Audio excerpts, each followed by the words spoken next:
Hey guys, as you'll probably notice, this is going to be a very different video from what I normally do, so no gameplay footage here.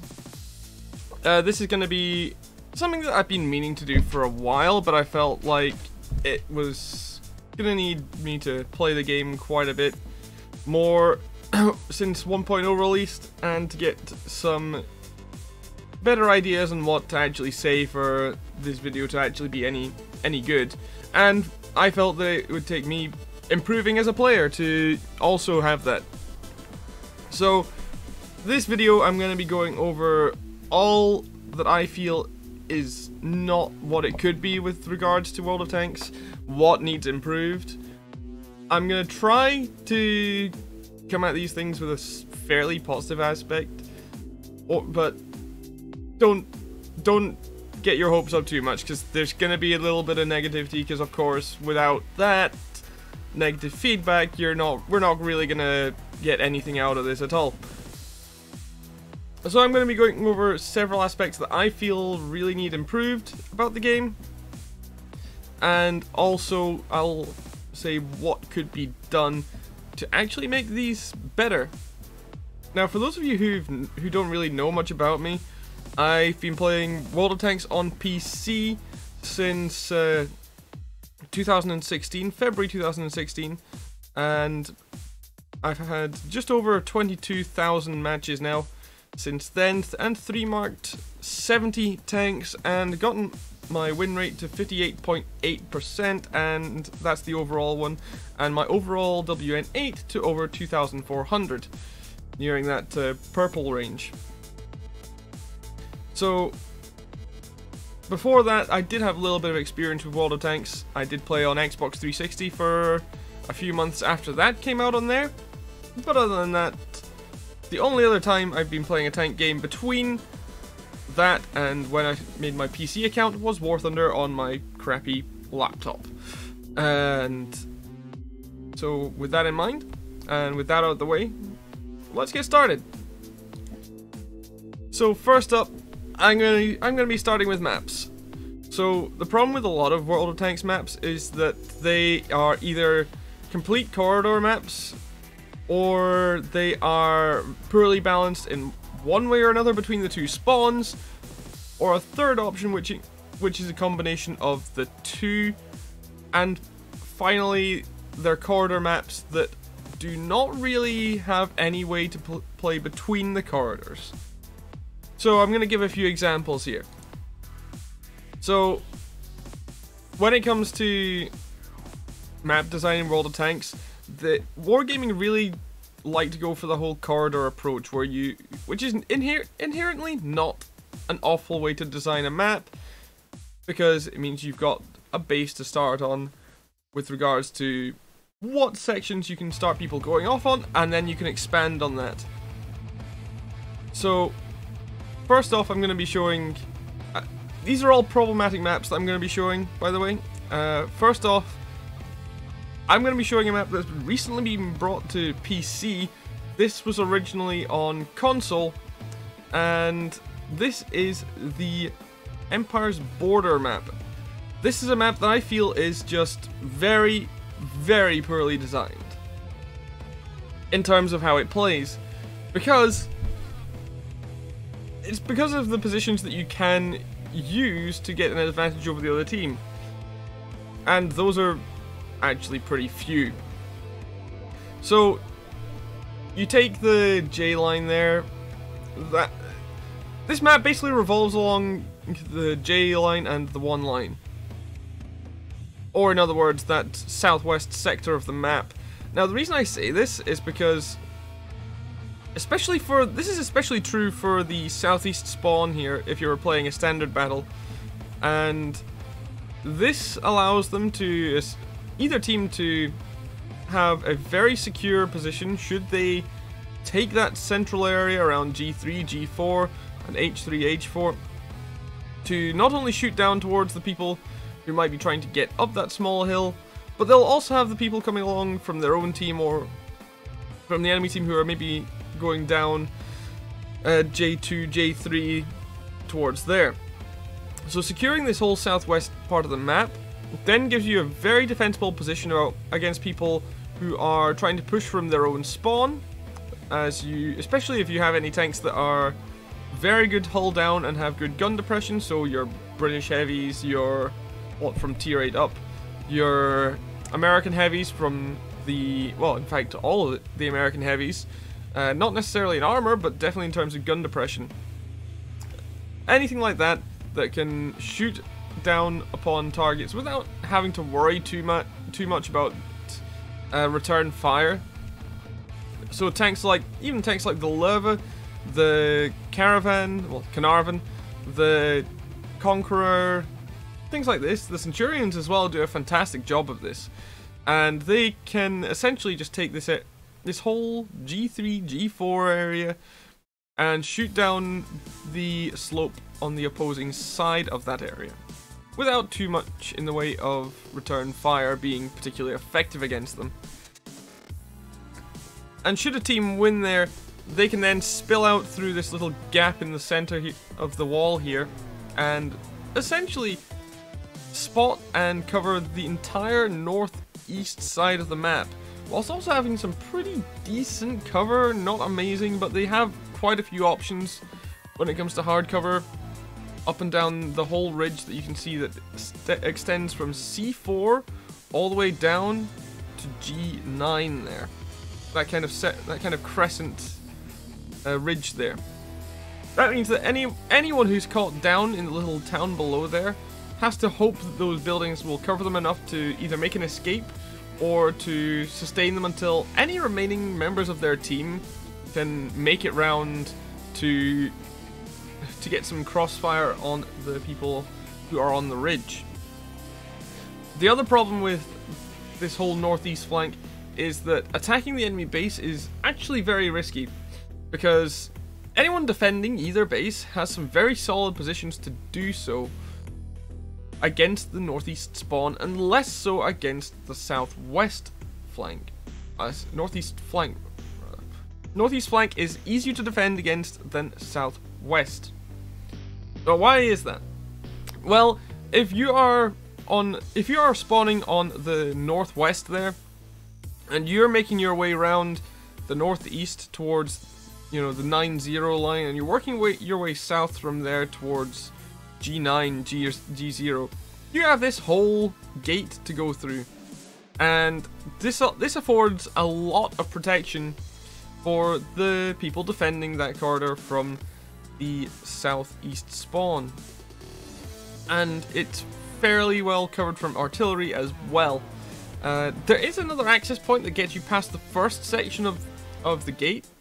As you can see, it's got two sections there, and that's a little ridge that's part of this whole crescent ridge that's on, like I say, from G9 to C4, that whole ridge.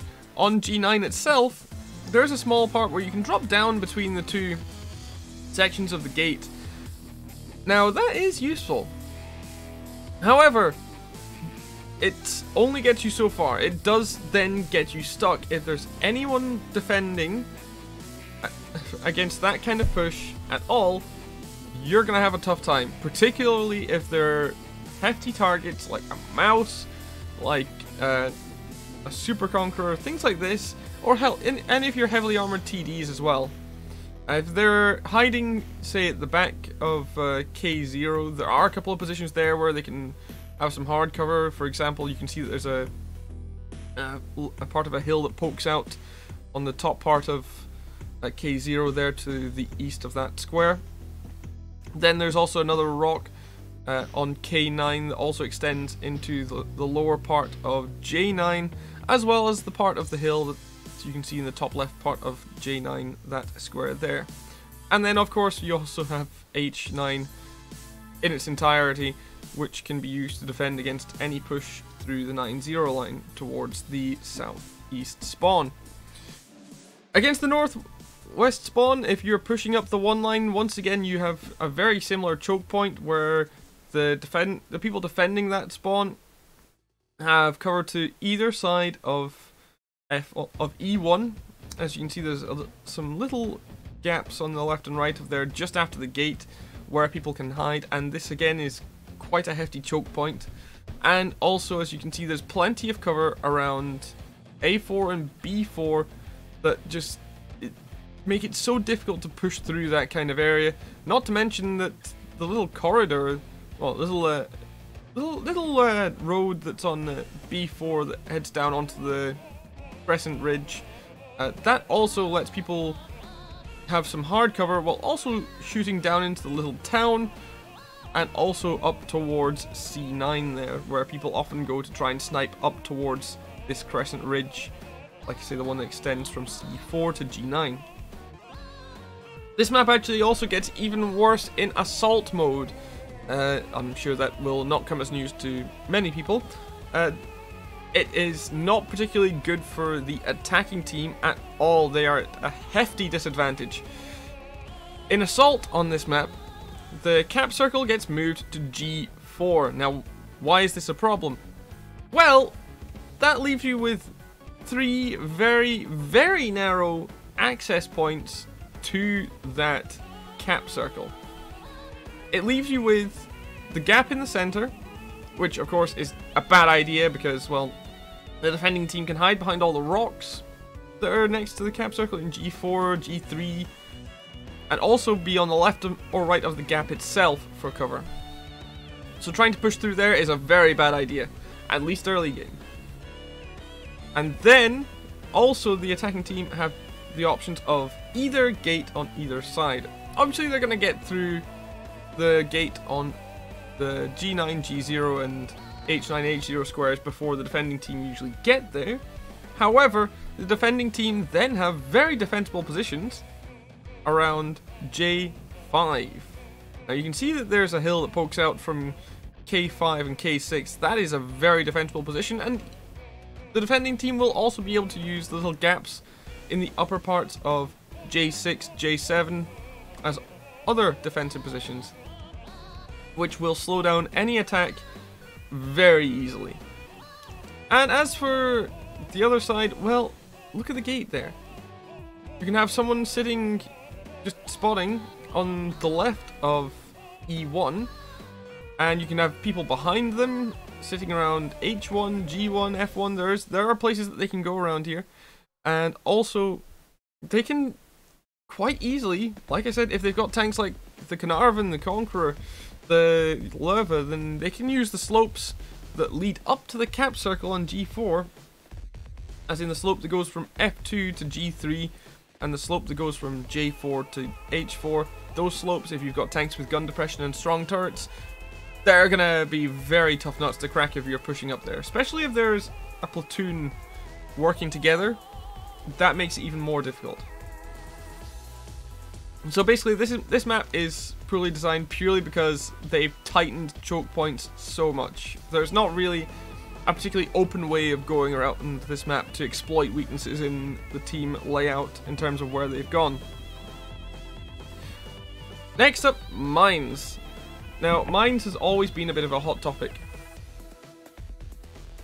Now this map, that version you're seeing here, is pre 1.0, but essentially the map plays very similar, if not the same, as before. So the main problem with mines is the access to the hill in the middle. And that is purely because the north spawn has always had the better route to the hill on either game mode that you currently see it. That's standard and encounter. And this is because they spawn closer to it in both those game modes. In encounter, the tanks that generally spawn where your lights and mediums go, they are, well, in fact the whole team spawns right around the same area that they do for standard battle, which is around B3, B4, and some maybe on C4 as well, or close to it, maybe the top left of that circle. This is fairly close to the cap circle with regards to the opposite number on the other side, particularly on encounter. On encounter, the south spawn will have a lot of their mediums and lights spawn on the island that is in the southwest of the map, usually on the J2 square, while the heavies all spawn around the base at the south. Usually if there's heavies in encounter, they'll spawn right around J6 there. Why is this a bad thing? Well, it lets the north spawn just rush up to the hill very quickly, usually before anyone from the south spawn can get close, and that immediately gives them a huge advantage. Why is this? Well, the hill allows either team to shoot towards any of the camping spots, spot those camping spots. It also lets anyone who's on the hill provide crossfire towards people trying to push into the middle road. Also, if the north spawn have it, then they can shoot down on anyone that's trying to get from the south spawn into the little town in the northeast there.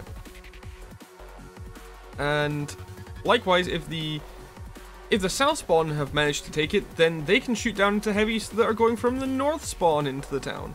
Although with slightly less efficiency due to a large hill blocking them from most of the main fighting points, which is not necessarily true from the other side. You'll notice that I've not said much about the island on the 1-2 line.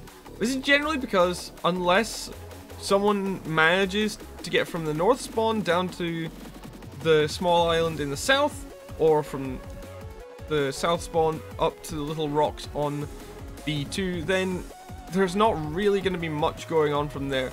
It can provide some crossfire against the center road, but only in certain circumstances. It doesn't give perfect fire against anywhere beyond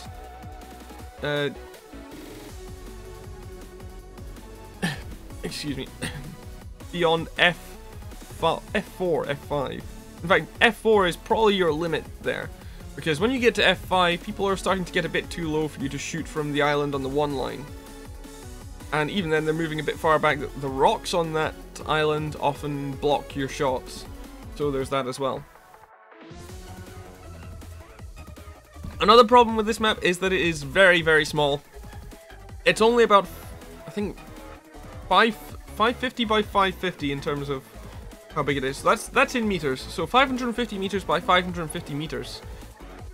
That is tiny. I think one of the only other maps that's a similar size is Ensk, and that is actually a far better map. It's still not an amazing map, but it's a lot more playable, especially in higher tiers than mines. And now the reason I say that is because at higher tiers on Ensk, you tend to find a lot more heavies that have usable, more usable armor. Sure, obviously gold spam is a problem there, but I'll get into that later. You also have more artillery cover. You do not have a central position on the map that dominates most of the other places on that map. You have options for the mediums to go around. Should they win the 9-0 line on Ensk, they can do quite a lot of damage if they manage to get all the way around and go into the back of the team that has focused on the city. So moving on. Next map, Province. What to say about this thing? This map, before 1.0, was always a bit of a camp fest. They did start it off in higher tiers, then they quickly realized that maybe at higher tiers it was not a good idea. And so they reduced it to tier 6 maximum, where it still didn't work out, and then they reduced it to tier 3 maximum. Now the problem here with the old map was view range. View range on the old version of Province was just overpowered, so anything with binoculars and even a half decent crew would just dominate the whole match from a lot of the different positions that were there. I remember seeing a video of Circumflexes platooning with pointy-eared Jedi and I believe Jingles. Or it might have been Snooze and Jingles. Definitely Jingles was there. I remember that from the video. And what they did on that old map was Circon just sat in the bush in the Panzer IV-A, loaded a mixture of AP heat and high explosive, had binos, I believe he had vents and a rammer as well as his equipment, and I think he was running food as well. And he just sat in one bush for the entire match, outspotted the entire enemy team, and just farmed damage on them because, well, they didn't have the view range to spot him back. And it was absolutely ridiculous. So naturally the map was pulled, because when you have games like that happening, well, it's not hard to see that there's a problem. So fast forward from then until 1.0, when the new engine was released, the Italian tanks were added, and with the Italian tanks, we got Province back in the game in its new reworked state. Now the problem with this map is, once again, that it's very, very campy. In a different way this time. So this map, it's a bit of a weird one compared to what it was. What you have now is, in the southeast you have a small hill, as you can see there. You've got the little rock there. Now I couldn't get my hands on a version that had the grid placed over it, so this will have to do. So you'll see on, I believe it's the 9 line, the little hill, it would be around K9. So that little hill there, you've got a little rock, you've got a fairly large rock that affords some arty cover and some hard cover. You've also got bushes all around that hill. This basically just lets light tanks and mediums spot, maybe take a shot, pull back into cover, stay safe the whole time. But also right in front of that hill, there is quite a large open space, and there are many gaps in the buildings just north of it, where people from the other side can shoot through. And it's mirrored somewhat on the other side. As you can see in the top, in the northwest part, the top left, there is a similar hill that leads up to what would be, I think, D1, D2. I'm trying to put the grid over it in my head here when I'm doing this. So D1, D2, roughly, and there's a little hill there, and there are also, once again, bushes that allow people to spot most of the way down the 3 line, which goes down from north to south there with the western flank. There are some parts where, of course, that hill can't spot, but it does allow them to basically neuter any push up that flank. Now, of course, your bases at the moment are in the north and south and the center. So obviously you've got your 2 lines of what are buildings and an aqueduct that cross between each half of the map. You've got your bases that you can cap on either side. Of course, this is not where people spawn, but this is where the cap circles are. So then your problem becomes when you can't push, because of course you're being spotted by the people on these hills.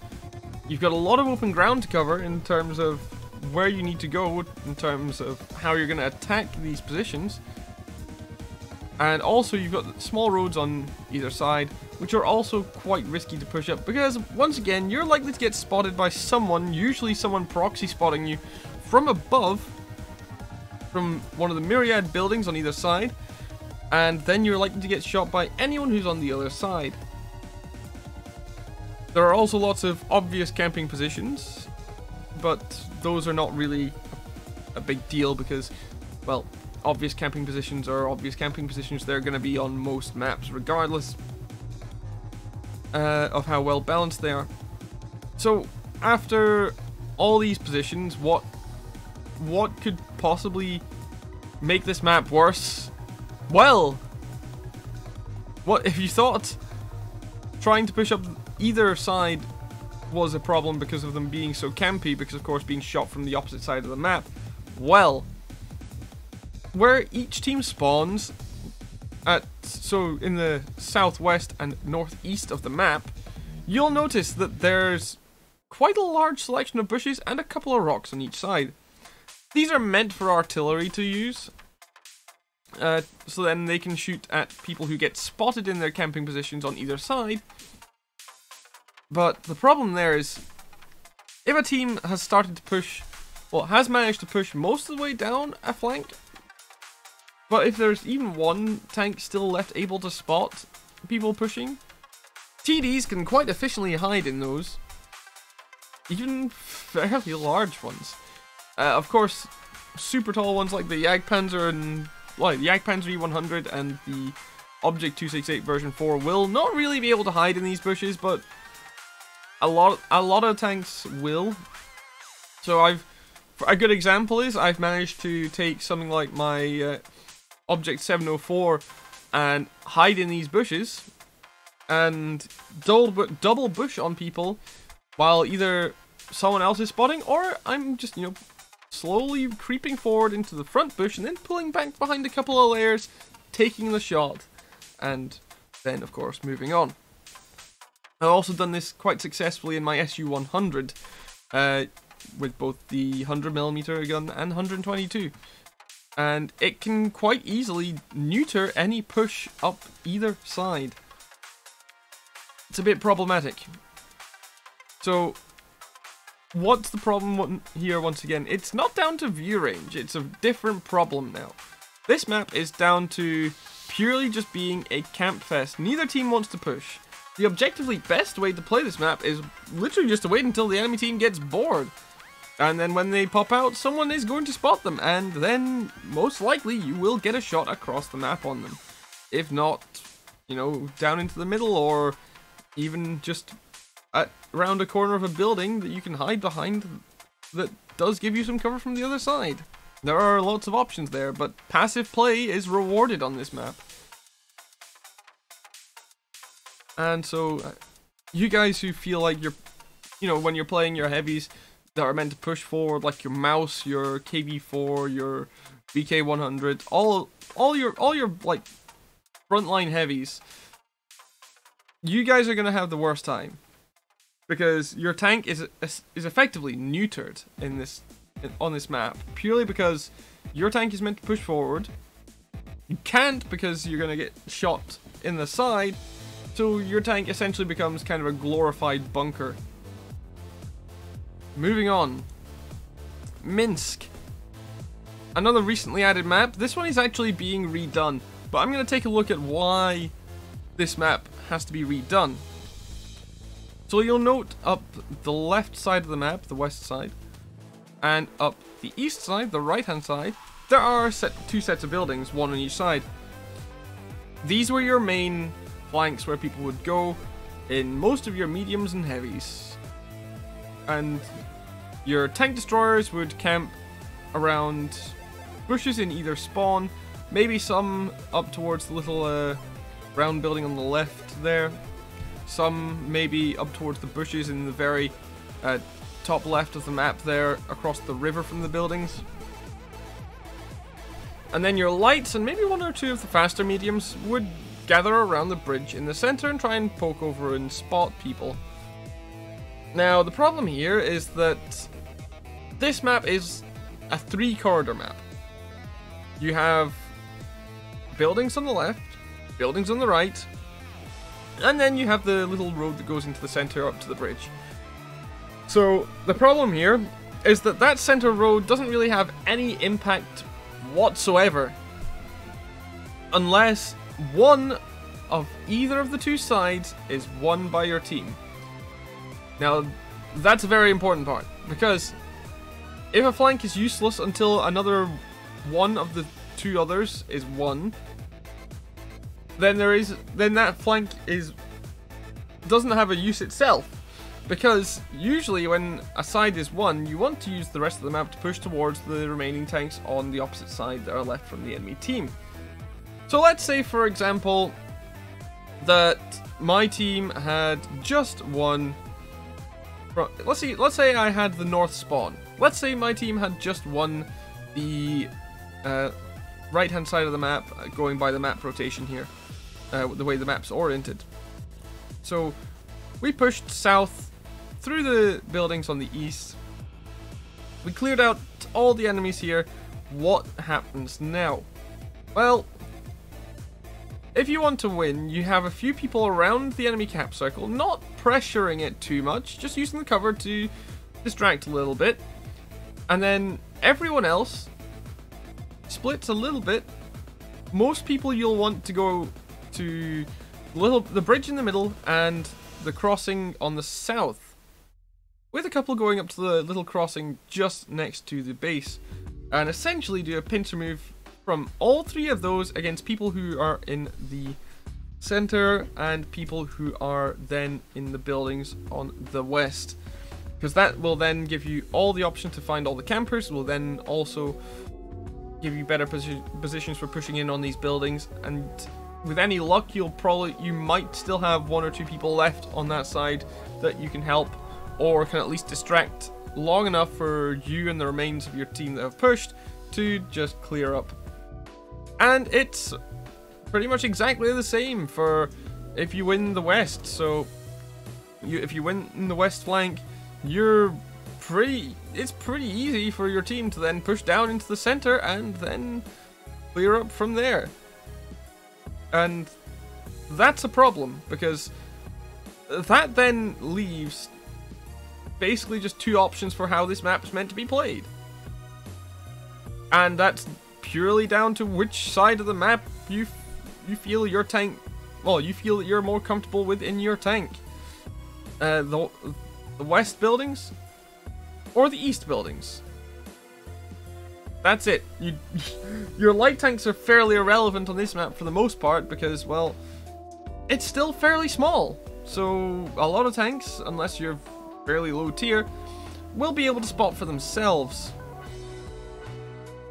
So yeah, that's pretty much why it's been reworked. So I'm interested in seeing what the map is like when it's released in the reworked state, how it plays, and all this. Moving on to matchmaking now, the next topic. So matchmaking has been an issue in this game for the vast majority of people pretty much since release. And obviously the previous matchmaking, system would basically pick, +1 minus, or +2 -2 tiers at random to try and fill out the teams. So the number of, let's say it was a tier 8 match and it was top tier tier 8, bottom tier tier 6.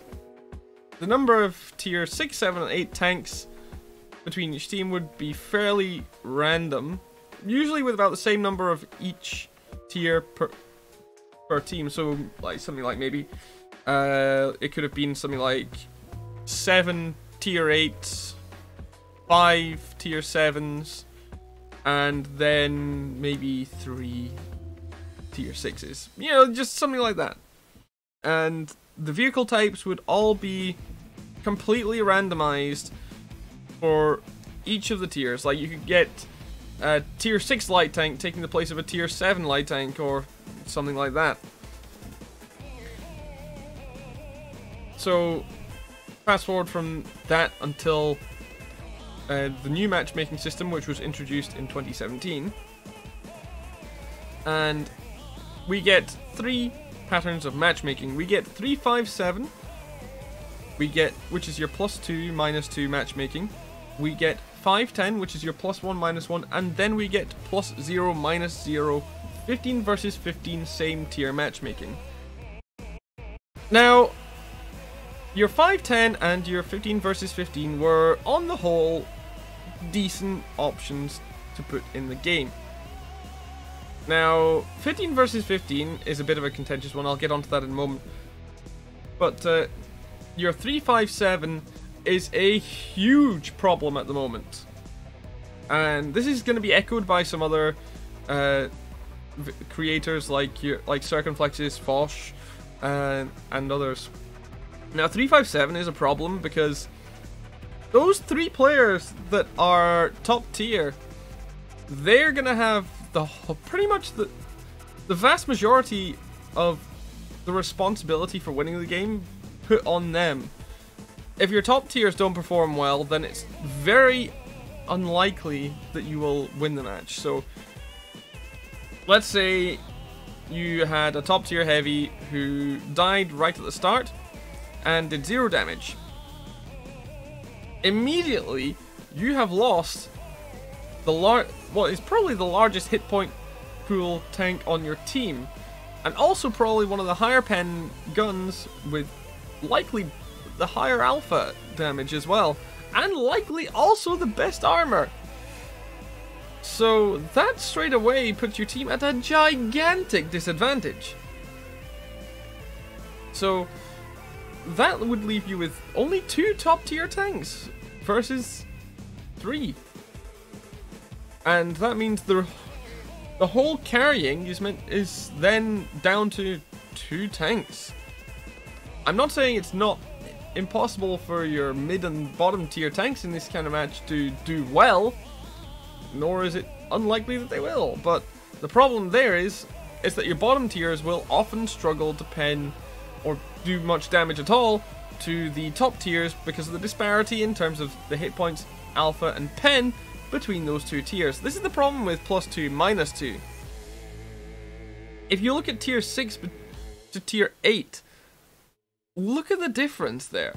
Your average tier 8 heavy will do 390, 400 damage, average alpha there.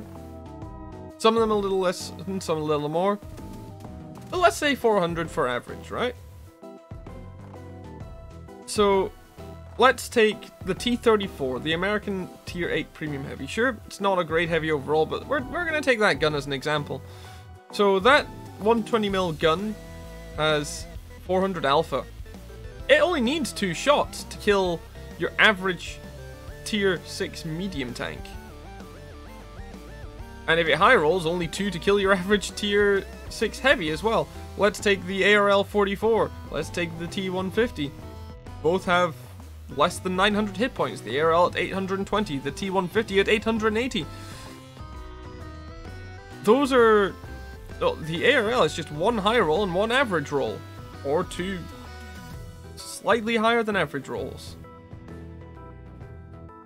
And then if you get one of your higher alpha heavies, like your 50 TP prototype, like your VK100, that have 440 alpha, or, you know, the recently resold Object 252U, that T150 with 880 health, yeah, average rolls, if it's dead on 440 twice in a row, that T150's dead.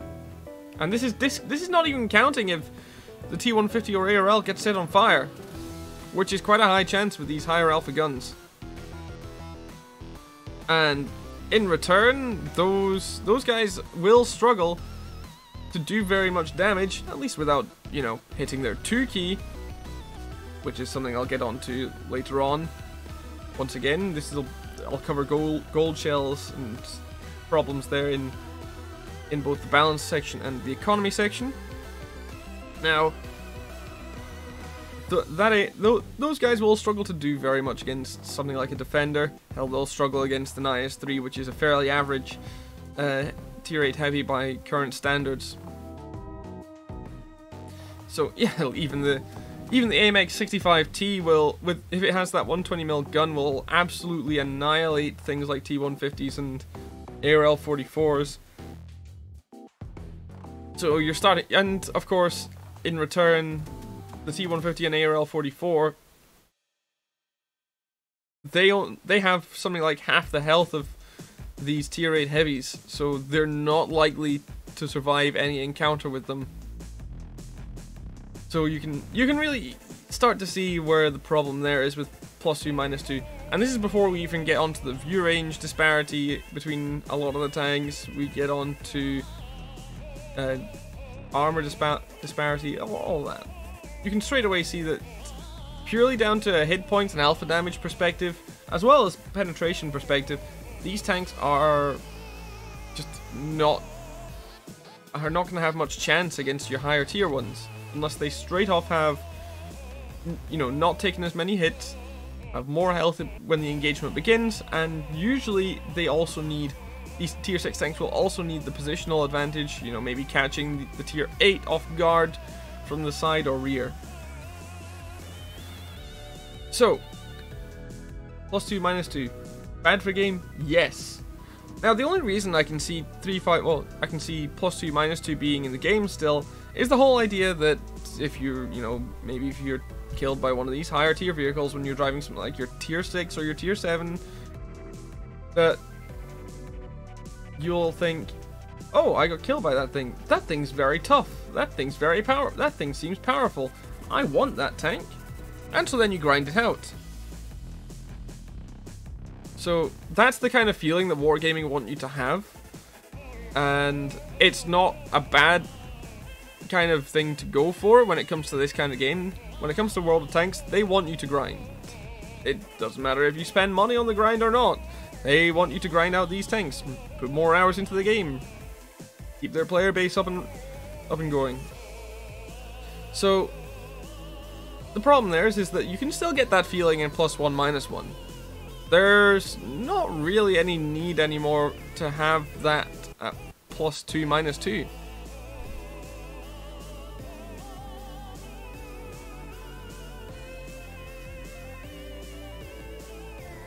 And if you were to make it +1, -1, your bottom tiers would stand a much greater chance. This is actually quite obvious when you actually start seeing more of your 5-10 matchmaking.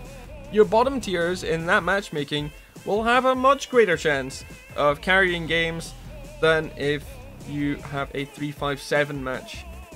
And moving on to your 15 versus 15, that is generally, for most tiers, decent. Because most of the time, same tier versus same tier, it's fairly well balanced for the most part. There's a couple of exceptions here and there, but I'll get onto that in the balancing of tanks section later on. So the problem comes when you get to your tier 10. Now at tier 10, no one wants to lose any health. It becomes very, very slow, and the reason for that is because people have become incredibly tryhard at tier 10. People have become overly reliant on premium ammo to win at that tier. This is for two reasons. Number one, this is not in order of how much of an effect they've had. These reasons have had an effect, by the way. This is just the order that are coming into my head. So one, the up-armoring of tanks in general. This is from things like the Japanese heavies to the super heavies that are in the German tech tree to the Object 268 version 4, the Object 430U, even like things like the Super Conqueror. People are, in general, at tier 10, loading far more premium ammo than they ever have. And it's partially because of this up-armoring of tanks in general. Another reason, number two, is partially ranked battles. Ranked battles have caused people to just go out full tryhard in general in most matches. Now you would still get these kinds of people who would run full gold even before ranked battles were a thing. But generally they were limited to your people who were, you know, in your most competitive clans. Because obviously Clan Wars has been around for a very long time. But even then, you wouldn't see these people that often. So yeah, these clans then had a reputation for being gold slingers. But in the end, they were just trying their hardest to win because they are very competitive people. But that mindset has seeped over into the vast majority of people who play tier 10 as their standard tier now, or at least what they want to play the most of. I mean, there's probably other people who have other reasons, but those two reasons are the main ones that I can think of that make tier 10, 15 versus 15 just not interesting to play. You'll often see that when I'm streaming, I'm avoiding tier 10 altogether in terms of the tiers that I myself play. It's because of how the matches have become at that tier. And so, yeah. So that's my last on matchmaking for the moment. I'm going to leave that section now and move on to artillery. Yeah, you guys knew this was coming. Now, artillery has gone through a couple of changes over the years. So, previously, old artillery had HE shells, premium HE shells, and either AP or APCR, some with heat. And obviously, and they would have right around the kind of pen on the HE shells that your KV2 would have. So around the 80-90mm pen mark, if not slightly over, maybe around the 100mm pen mark. And then you also had your AP, APCR, and heat shells that would have much higher pen. For example, before the artillery rework, the M44 at tier 6 had 700 alpha on both high explosive and high explosive anti-tank. The high explosive had around, I believe it was 60-70mm of pen at the time. the high explosive anti-tank had 240. You guys can see why this might be a problem. For a tier 6 to be able to shoot across the map without being spotted for a lot of its shots, and be able to pen even top tier heavies, tier 8s, hell, that could even pen a lot of tier 9s and 10s with 240 if it you know, wasn't hitting the direct front, and do 700 damage reliably. That's a bit of a problem. And then you had things like your AP shells on things like your S51 at tier 7 that had, you know, those AP shells on the top gun had something like 270 millimeters of pen, and the alpha damage was like 1,000 at tier 7. Now, obviously, the flip side was old artillery was subject purely to RNG, and also the high explosive shells didn't have the biggest splash radius when they hit just the ground without hitting the player. So, obviously, artillery was a very troll class to play, both for the people playing it, which could get very frustrating at times, and also very frustrating for the people being hit by it. So obviously that meant that the player that got hit by it was subject not just to the choice of the artillery player, but also down to RNG, because let's face it, old artillery aiming times and old artillery general accuracy were not exactly great, were they? They were not exactly consistent. Moving on to current artillery, after the changes, you only got high explosive shells. The penetration on those shells was lowered for the somewhat okay amount, and the alpha damage was lowered, but not a whole lot on the alpha damage. And a stun effect was added, which is a debuff. Reloads were changed, the gun handling was buffed, reloads were generally buffed overall, and so artillery became a high explosive, basically an across the map derp gun, and it became far more consistent at damaging its targets.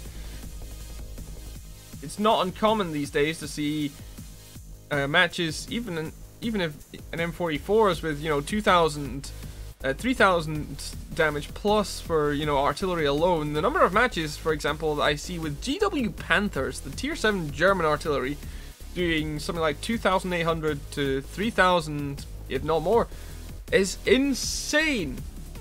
And the reason for this is because the HE damage is still somewhat consistent, and yet it's also making it more difficult for the players they're hitting to recover because of that stun mechanic. And also, it's making it easier for the artillery players to do this damage because of the much bigger splash radius on all high explosive shells, both standard and premium. Now, there is a way to fix this, but I'll get onto that in a moment. The problem with this is the problem with RT is because of this consistency, and the fact that you can still get up to 3 of them in a match, that whole rate of fire and consistent damage, it stacks up. It really does. The number of heavy tanks I've seen just being completely crew killed, like where they lose their entire crew and still have some hit points left, or just completely just annihilated in the space of seconds because of artillery being able to just consistently hit them multiple times in short succession, is pretty crazy. And it gets even worse if all 3 artillery are focusing you at the same time, for whatever reason. And there is a reason that some of them might do this. This is not all artillery players. I know that not everyone is a bad person who plays artillery, but there are a lot of artillery players out there who are... I'll get onto that later on in the toxicity part. I've got a whole bit about that. So, what can be done to artillery to make it more balanced? Because currently, of course, being both a debuff class with your stun mechanic that reduces crew skills for several seconds, up to something like 30 seconds is the highest that I think I've ever seen it. So, consistent damage, consistent debuffs, and consistent accuracy, consistently, you know, doing what, consistently outperforming in terms of damage and reliability for doing that damage. Pretty much everything in the game at the moment. What can be done to make artillery more balanced? Well, for a start, reduce the number that you can have in a match to 1. This then gives the artillery player an impact on a chosen flank. This gives the artillery player a chance to actually become better, because it forces them to keep an eye on the map to see where their rate of their impact is needed most. So that's a very, very important thing for an artillery player to be able to do, and reducing the maximum number of artillery in a game to 1 will do that. It will actually raise the skill cap for arty. It will give artillery players something that they can say that they are good at.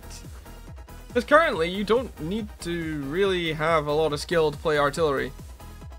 Like, I've seen people playing artillery with, like, actually, you know, just, you know, moving the mouse after rebinding the fire button to the spacebar, and then dropping their forehead onto their spacebar to fire.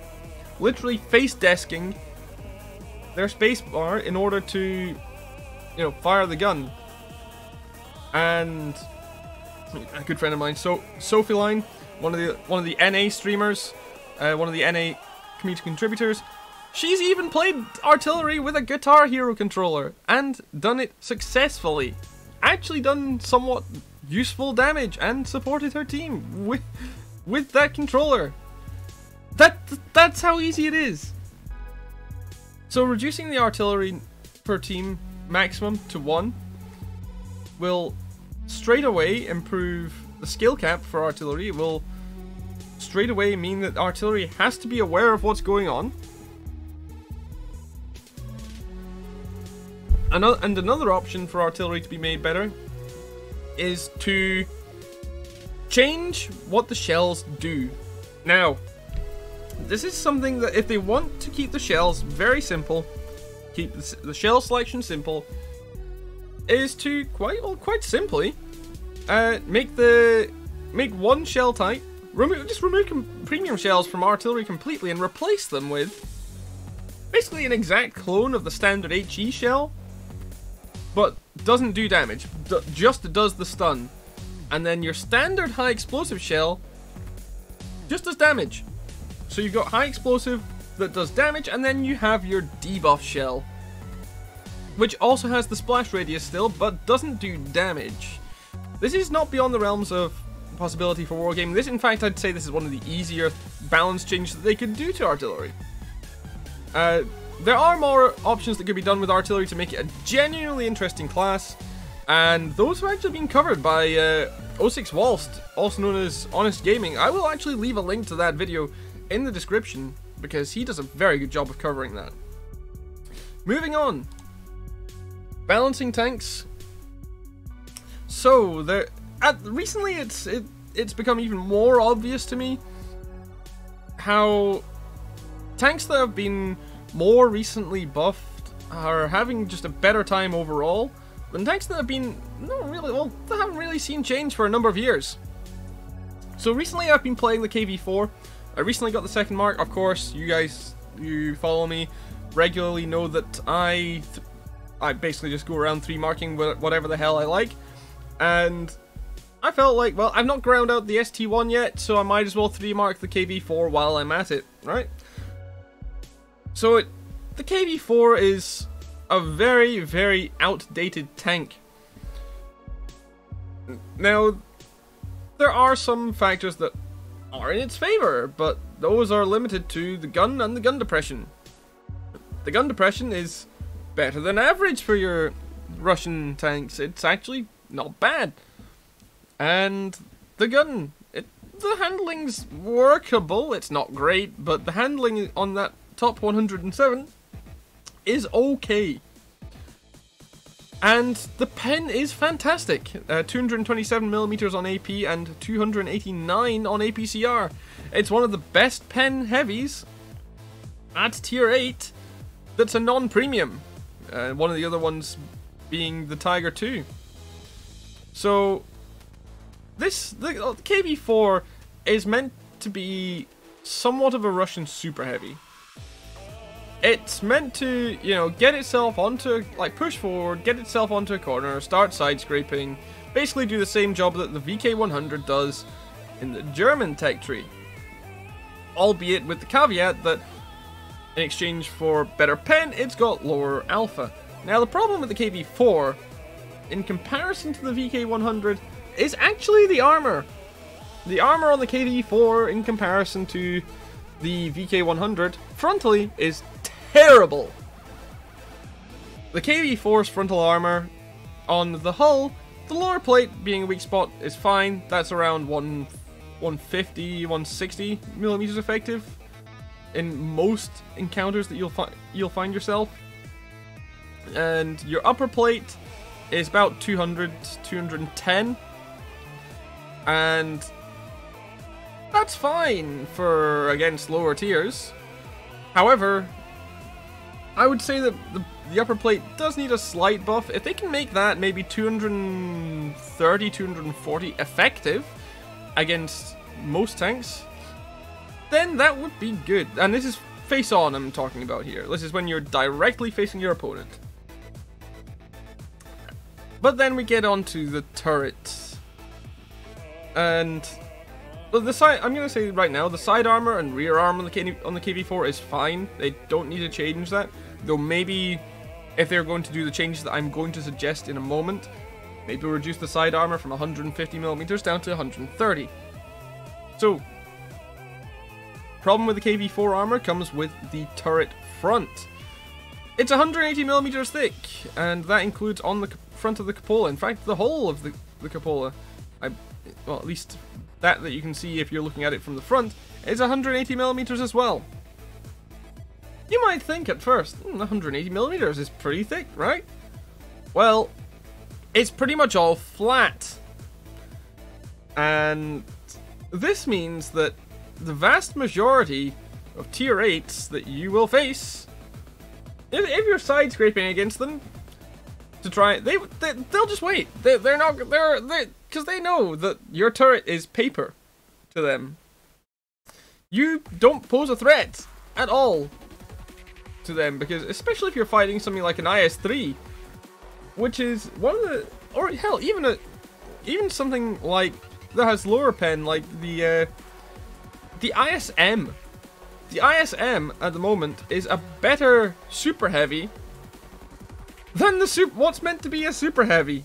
The KV4 has worse turret armor and is not as good a side scraper as the ISM, because of course the ISM still having very good side armor and a rear mounted turret is a better side scraper.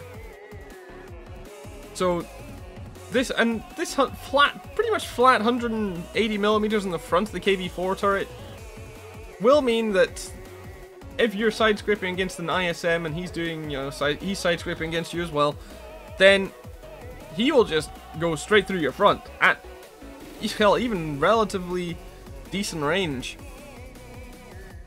And basically anything within 500 meters.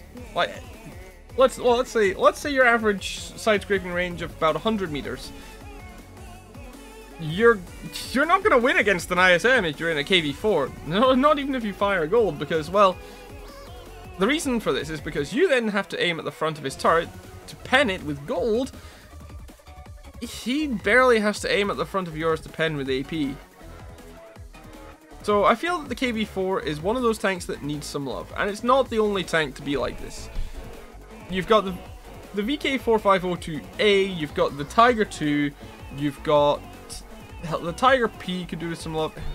Hey, look at, like, it's mostly German tanks, but there are others that could do with a little bit of love as well, I feel, because there are tanks like this in a lot of tiers, and I feel that their wargaming needs to just put aside a lot of what they've been buffing and nerfing and just look at things as a whole. Like, go into each tier, like what they've been meaning to do and yet have actually struggled doing.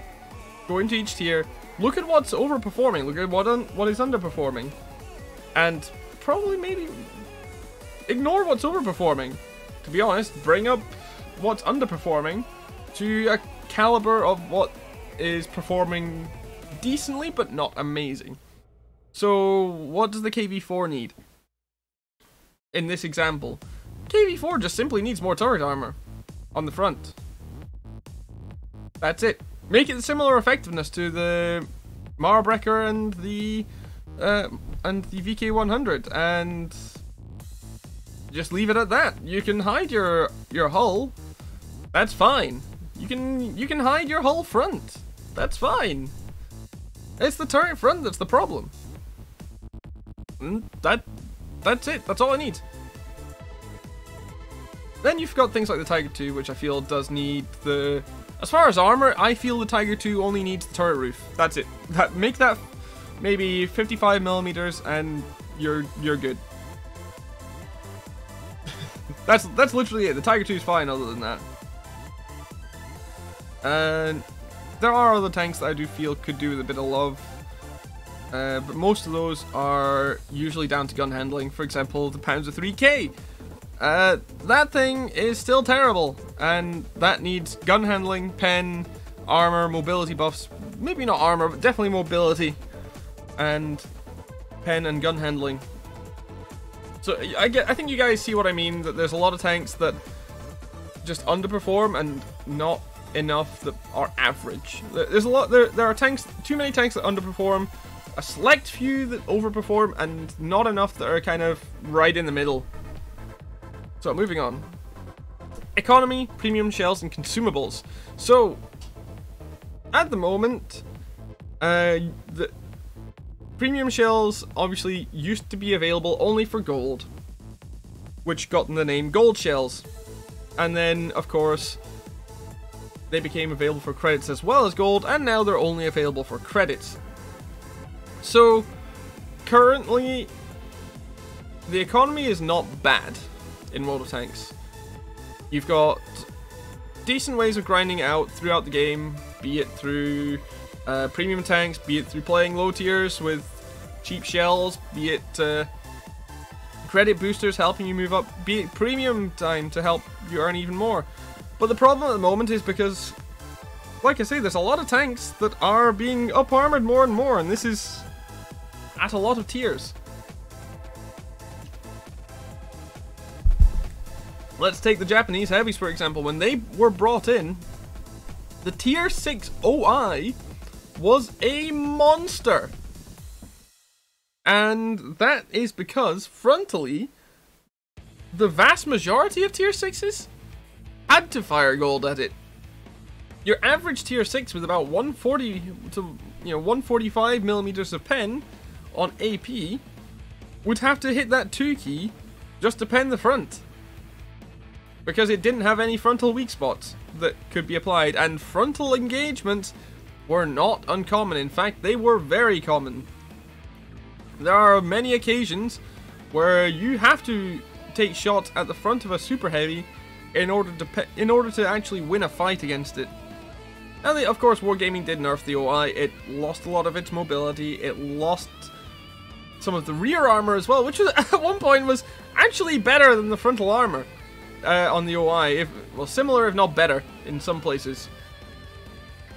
And so they nerfed that, which is good. That meant that the rear could actually be penetrated reliably by same tier and tier 5 tanks. And the side armor has always been fine on that tank, 70mm. That's fine. But they also nerfed the mobility, which means that it can be outflanked, and it does have vulnerability now. As for the front, I would still say that it does need a properly usable weak spot. So make it like maybe one of the make it like the cupolas on the mini turrets or something like that, and then leave it. I maybe make those like 120 effective. And the OI experimental at tier 5 would probably be best being, you know, basically the same, but, you know, just a tier lower. In terms of the weak spots, at least. But you guys kind of get what I mean here. Like, the whole up armoring has gotten people firing more gold shells, which means they have to grind more credits. And also these days, I've been finding that I'm not using fire extinguishers as much. I'm using food more, or your premium consumable that, you know, boosts the stats of your crew.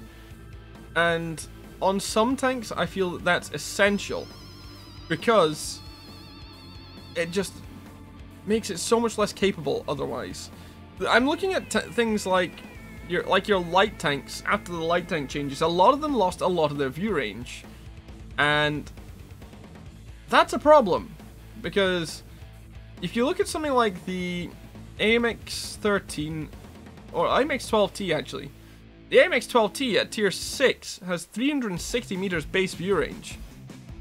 It's not the fastest light tank at the tier, it's not the most mobile, the gun is okay, it's an autoloader, but the primary function of those tanks is to spot people. And at 360 meters base view range, without that food, you're getting maybe 450 meters at most.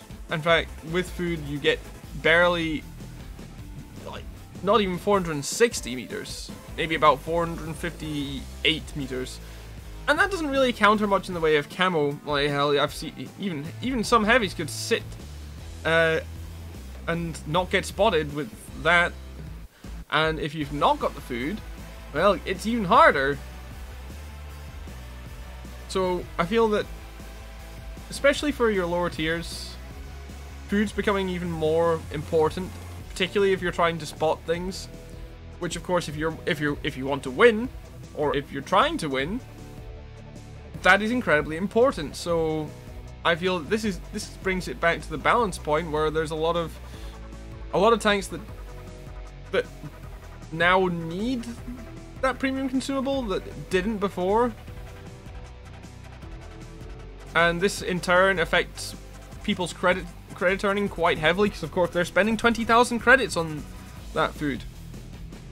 And also people are spending more and more on their premium med kits, because, like I was saying in the artillery, I've been seeing more and more tanks get their crews knocked out, and so people are now feeling the need to carry large med kits more often, or they're losing modules more and more often per artillery hit. This, again, in turn makes them buy more large repair kits. And this means that people need to grind credits more. So I feel that maybe for the sake of the credit income in the game, they should maybe buff credit earning a bit as well. Like, for example, the Halloween event that was fairly recently, if you got yourself, you know, some of the boosts from that, you'll have had a very good credit earning without even having to use any of your boosters that are maybe in your reserves, in your personal reserves. And if you did use your boosters in your personal reserves, then you would make even more. Now, this kind of thing, where wargaming give people the ability to, without, well, just play something and get, you know, essentially week or 2 week long boosters, is fantastic. The only problem was that the game mode that you had to play was incredibly boring, but that's another topic for another time that I'm not going to cover in this video. And so, one thing that I think they should do is take the idea of having boosters that are active, where basically the player base as a whole can earn more credits. And what they can do with this is maybe make it like one weekend per month, where over that weekend, let's say Friday to Monday, like, so Friday, Saturday, Sunday, and then it ends on the Monday. Through those 3 days, every player for a set number of battles or maybe after they log in, the first time they log in during the day, they get a set timer, maybe 2 hours, maybe 3 hours, where all credit earnings are 50% higher across the board for those 3 days. So of course, you know, a limited time per day. So let's say someone logs in at 7 PM on the Friday, they get, let's say, 2 hours of this 50% extra credits from 7 PM until 9 PM. And then when it rolls onto Saturday, that'll be reset, and when they log back in, the first time they log back in, they get 2 hours. And then once those 2 hours are up from when they log in, that credit booster is gone. So that will then encourage people to play more. It will encourage those people to, well, play whatever, because then it means that they can grind more credits. And this is very good for those people who can't afford to spend money, because in the end you want as many people to play your game as possible. And that means also having the ability for people who can't necessarily afford to buy things like premium time, like premium tanks, having these people able to play your game and earn the credits, so then they can play those higher tiers, buy the tanks in the tech trees, upgrade their tanks, buy the consumables. That means these people can enjoy the game to a greater extent.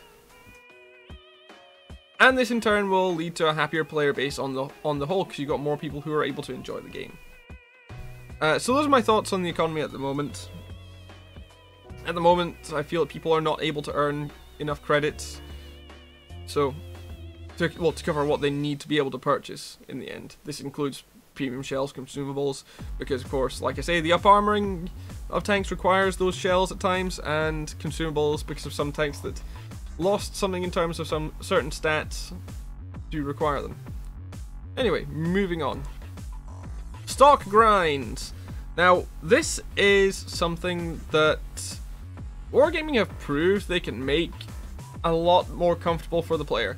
I've seen quite a few people put off playing this game. This is also true of other games where this is a thing, such as War Thunder, where stock grinds are also not exactly ideal. Obviously in War Thunder it's in slightly a different way, but in World of Tanks, people don't like stock grinds because, well, it's not enjoyable most of the time, because you're usually stuck with a very poor gun for the tier that the tank is at. Let's take, for example, let's take the IS-3. Now, when your IS-3 is stock, you have the gun from the IS, the 122mm, but you also have the 100mm. Now, at tier 8, these guns straight away become quite lackluster, because straight away you're finding that there are targets that your AP just simply will not pen. Now, that 175mm pen is okay at tier 7. It can manage most things, but when you get to tier 8, you're seeing tier 10.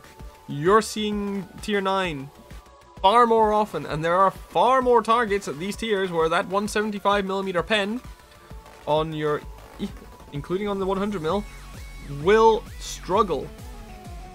And even the APCR on both 230-ish on the 100mm and 217 on the 122 will just give you a bad time.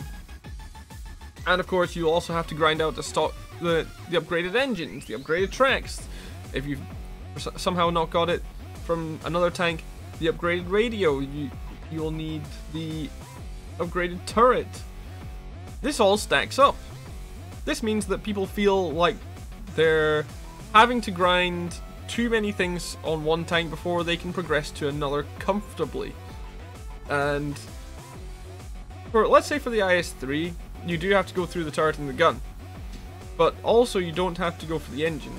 And so this can often mean that people start to really dislike a tank because it's missing one of those vital top upgrades. So if someone misses the engine, they will have to get the tracks for the top turret and gun, but they'll miss that engine at times. There are people who will miss this, and they'll think, okay, this IS-3 is terrible. It's really slow. It's got... It can't get into position quick enough. And then for a long time, they'll think, oh, the guns are shit. I can't do any damage. This leads a lot of them to fire full high explosive because they'll find that doing a little bit of damage is better than just bouncing off of your targets. Or they'll load full gold and thus waste a lot of credits. Obviously, you know, an option is free XP, but again we come back to the people who can't afford to really put any money into the game, and thus they won't have the gold to convert free XP.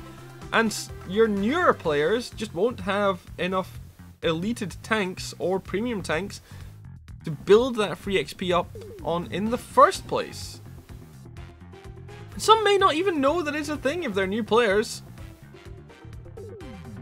So yeah, stock grinds need to be improved. A good example of a actually fairly well done tank in terms of, well, the grind is the tier 9 object 430. You straight away have the top turret and gun. Everything else you do have to grind to get to the 430U. It's great. And likewise the VK100. You get the top turret straight away. Sure, you don't have the top gun, but it's at least a serviceable gun for the tier. And it's the same gun as the top gun on the VK4502A. So yeah, there's already tanks in the game that are okay as they are when they're stock. All they need to do is just look at what tanks are actually not that bad when they're stock, and maybe remove a couple of the guns that you don't really need on some of these tanks. Maybe give them some better ones to start off with. Okay, moving on. Modifications. So this is in terms of the mods that players can use to adjust the game. So obviously you've got things like your mod packs from people like Quickie Baby. You've got Circumflexes who's got his own mod pack, and you've got people like Aslan who make mod packs, Solo who makes his own mod pack, and of course you've got all the rest of the mods on the Wargaming mod portal. Now generally these are good. A lot of these give you options to customize your experience to make it more comfortable. For example, for me, the only thing I really need is the server cross. Maybe the ability to zoom out a little bit more. I don't like to have the ability to zoom out too far, but I feel that being able to zoom out that little bit more, it helps improve your awareness of the game as a whole, and I think it would be a good thing for the vast majority of players to have, and I feel that the ability to zoom out a bit more as part of the vanilla game would improve it immensely, as far as a playability aspect is concerned. And like I say, the server cross for me makes aiming far more comfortable. Having that extra blue cross showing exactly where the server thinks you're aiming, for me is kind of helpful because I'm slightly colorblind to red and green. So naturally, even with colorblind mode on, the aiming reticle for me isn't ideal. So having that blue cross for me is actually very nice. And actually, funnily enough, that blue server cross that people like Circon and Fosh use was vanilla game at one point in one of the very early patches. And then they actually removed it, and I'm still to this day not sure why. But then also we get on to some of the more problematic modifications. Now, I'm not just talking about cheats. Wargaming are actually doing what they can to deal with people who use illegal mods. I'm quite happy with how they're doing with that. They're doing everything they can to stop people from cheating, and I'm going to give credit where it's due. Wargaming, keep that up, and if you can, just improve. I know you guys can improve. I know you guys can figure out who's cheating and who's not a lot better than you are, but you're doing an okay job of it so far, so credit where it's due to that. However, there are other modifications that are problematic. Now, XVM is going to be the main one here. Because, well, let me move on. I'll say why. XVM is a problem. Not as a whole, but only the stats part. And I'm going to leave the rest of that for the toxicity part. And you'll find out why when I get onto that. Otherwise, modifications, I think on the whole, Wargaming have done a good job. They're obviously with a couple of exceptions. Now, moving on. Toxicity and team damage. I'm going to start with toxicity. This is where XVM, for me, is a huge part of this. That makes it far more frustrating for me. Now, this is often how a lot of good players end up frustrated and actually being put into a bad mood. So then, obviously, like if they end up having a bad team later on in their play session, that they then may get frustrated with their team and so on. This is where I feel a lot of the better players end up being toxic because they've been put in a bad mood because of this. Now, XVM stats. Like I was saying in the modifications part, these are a huge problem. Because the ability to see how good a player is during the middle of a match is incredibly toxic. Now, this is also applies to the reverse. It's also horrendously bad to see someone's stats that show that they're a bad player. Because that means that the good players will often get focused down, rushed down, or artillery will all shoot at them at once if there's multiple artillery with XVM running. I'll start with the artillery before getting onto the rush ones. Now, when playing over the last couple of weeks, I've had purple or close to purple stats with 2400 plus overall WN8. That puts me on the WoT Life website as purple. Now, obviously, there's a slightly different scale from a couple of different websites. For example, WoT Labs use 2450 as the base level for purple onwards. I'm not too far away from that. I will be there soon. So for all intents and purposes, call my overall WN8 purple. This means that any artillery player who has that showing them my stats, is likely to think, oh, that player is very good. I need to make sure that I get rid of them first. And whenever I get spotted, they will think, oh, there's that good player, I have to shoot them. And they will often change target from what in fact, will quite often be the least important flank for them to deal with at that point in the match, just to focus me down. And if there's more than one arty doing this, you can imagine how frustrating that gets. So that is a huge problem for me. So artillery is definitely the worst for this. But occasionally what also happens is, like I say, people will rush you down if you've got good stats. I have had, like for example, one good example recently was an ELC even 90. I was also playing my even 90. Now this ELC even 90 chases mine down. I was on full health. I also he ended up rushing me down, putting his entire clip into me just after I'd gotten spotted by someone else. He of course, you know, he spots me, I take a hit from someone else, he puts his clip into me to finish me off, but then in turn he dies. Now, would any other player have rushed me there apart from someone who was focusing because of XVM? No. This player rushed me down, and I actually messaged them after. I was like, do you have XVM? And so, did you rush me down because of my stat? And they actually admitted to it. This guy just rushed me down because he was like, this guy's got good stats on that I can see from this mod.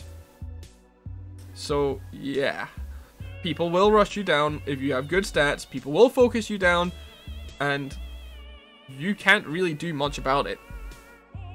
I've seen people cross-hole maps just to kill people with good stats. Hell, I've seen players like Daki, Dekilzor, he's had people fairly often cross-hole maps just to try and kill him. just because he's a good player. It's ridiculous. But also, XVM has the effect where people, if they see a lot of players with bad stats on their team, will give up. For example, recently, while I was playing my KV4, I was on a match on Siegfried line. Standard battle. Had an HWK 12 on my team who had clearly XVM enabled, saw all the stats, and also what XVM does is it can give you a win chance estimated by the mod in terms of which team has players with better stats versus the other. And so he gave up right at the start. He just hid right at the back of our spawn and did nothing. Nothing at all. He sat there the whole match. He gave up purely because he saw on a mod that there was 17% chance that he said that his mod was telling him. This is incredibly toxic. And things like this just need to stop, because these people seem to also think that the problem is the players that they get as a team. No, that's not the problem. The problem is if you're giving up, that takes the team down by a player straight away before anyone else who might be able to do something, such as, you know, any player, to be honest, can do anything, puts the whole team at a disadvantage. One whole tank away is actually quite a big thing, especially early game.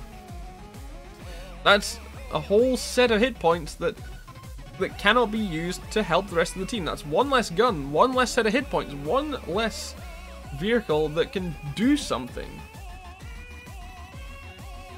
So yeah, that's a lot of toxicity there. Now moving on to team damage. Team damage is a problem because of people who try to troll. Like if you look at Klaus Kellerman's series, Biggest Asshole, you'll often see people who try and troll other players by tracking them, by pushing them around, things like this. Or straight up team killing them. Now there are ways to prevent these things.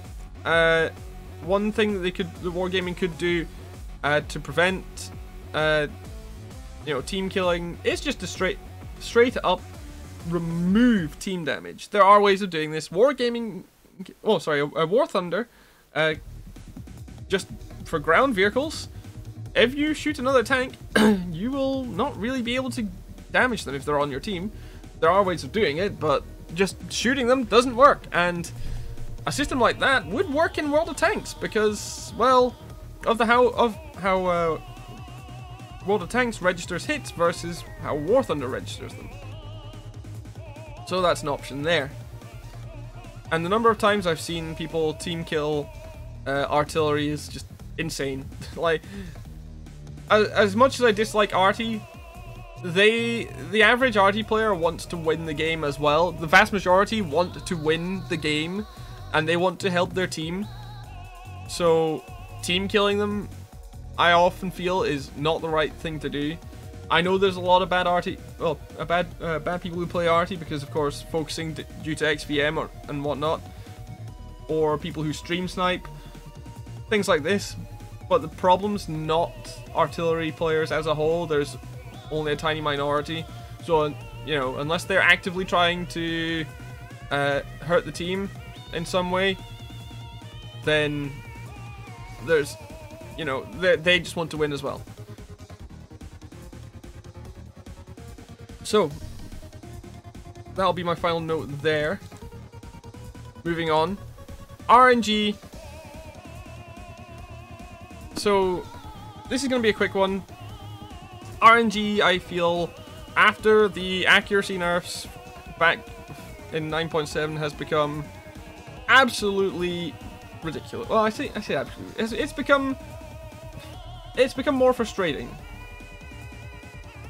Now, you want to have some consistency in where your shots go, because especially now that weak spots are much fewer and far between, you want your shots to be more consistent, and you want people to be, you want your player base to be actually somewhat skilled, you want them to know where to shoot tanks, and just nerfing accuracy like that back then was just a horrendous decision. Making shots fly to the outer edges of your aiming reticle more than they did the center portion was a horrendous choice by Wargaming. I'm also going to include here module damage and fires. I'm going to quickly go over this because I don't have much more time left because I am recording this before I head to work. But fires at the moment are a huge problem. This was from when they redid artillery, and fires can happen now. When I was 3-marking the Oni, I would have fires just from my tracks being shot. There are clips on Enviro's channel of people getting, in fact, in the recent Streamers versus RNG video, like RNG fails video that he did. There was one person who got set on fire from his tracks being damaged. Yes, yeah, you guys heard that right. Your tracks can be set on fire. It does happen. That's happened to me with the Oni. I've heard stories of people getting shot in the turret and being set on fire when no modules are damaged. This is bad. And of course you've got your instant ammo racks as well. That's a problem. Now, what do Wargaming need to do to fix this? Well, simple. Just buff the module health. Well, buff the module system. So what they need to do is to make a tank catch fire with your higher caliber guns. I would say 120mm and up. Make it so then those have to hit the module directly, no less than 3 times for a fire. So once to make it yellow, once to make it orange, and then the 3rd time to make it red, which then sets it on fire. Same with the engine. If the engine gets hit once, yellow. Twice, orange. 3rd time, red, fire. For your guns under 120mm, just make it 4 times for a fire. Simple. I think that would be a lot better, or at least, you know, make it a number of shots that are required, not straight module health where it's affected by RNG on your module damage per shot. So yeah, so make it that your ammo rack would have to take, you know, multiple shots to detonate it as well. So, you know, things like this. Anyway, tank variety and hitting tanks. Again, I'm going to cover this very quickly. There are a lot of tanks that I feel Wargaming could release and should release for maybe as premiums or tanks that they can earn. For example, I feel there are too many tanks that are restricted to Clan Wars at the moment. I'm fine with the tier 10 ones being restricted there, but I don't think that the tier 8 ones are in a position in how they perform that's really kind of worth limiting them to Clan Wars only. One thing they could do, of course, is use these for mission marathons. But make these mission marathons at least somewhat challenging, you know, so then they take some effort to get through. Make them like the Caravan Action X or Progetto, the tier 8 Progetto Premium tank missions, and there you go. You instantly have quite a few more tanks that are available. I also feel that there are a lot of tanks that Wargaming have been working on, such as the KV4 KTTS, that would actually be fine for release in the game's current state. The KV4 KTTS, the reason that the Wargaming gave for that not being released was that it was too strong. But after I had played that at Tankfest, by the way, at Tankfest 2016, that was on the test accounts that they gave everyone on those computers to use. A KV4 KTTS was not overpowered in 2016. It would be less so today. Just an example. So, Wargaming, there are plenty of tanks that you have available to let people purchase. Do so. We need more variety. That's one option there. Alright, so conclusion. In the end, there's a lot that needs to be done to make World of Tanks a better game. In fact, I would say it's an okay game as it is. But if they were to improve things in the like in the ways that I've been trying to say in this video, then it would, in my opinion, be a fantastic game. Let me know what you guys think in the comments down below.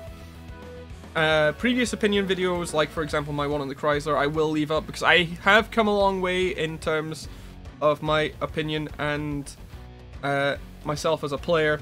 So let me know what you guys think, and also if you guys feel like it, you can go back and see what I used to think about the game and see how much I've changed since then. So finally, thank you guys for watching. I know this has been a long one, but if you've stuck along with me this far, then you guys are awesome. And well, yeah, thanks for watching. I'll catch you guys in the next one.